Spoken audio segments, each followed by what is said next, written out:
Assalamu alaikum wa rahmatullahi wa barakatuh, Sheikh. Wa alaikum salam wa barakatuh.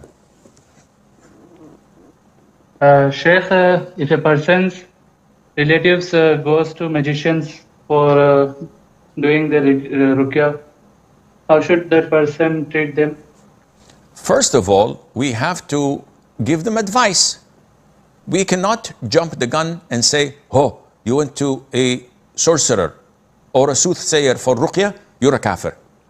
Maybe they don't know the ruling. Maybe they don't know that this person is a soothsayer or a sorcerer. So number one, the priority is to explain to them with evidence and proof that that person is a sorcerer. Number two, in Islam, whoever goes to a sorcerer or a soothsayer for the fun of it, like those who just check zodiacs. So many people come and say, Sheikh, what's your zodiac? What's your sign? I said, why do you want to know? No, I don't believe in it. I just want to know. Why?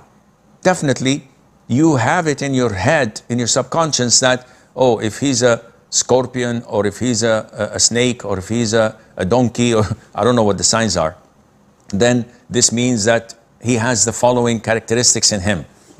Just thinking, without belief, that would render your prayers for the next 40 days invalid, unaccepted.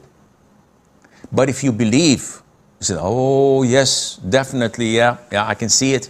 This is because the signs the signs say so and so. The zodiac means that you have to do this, and it happened. This is kufr.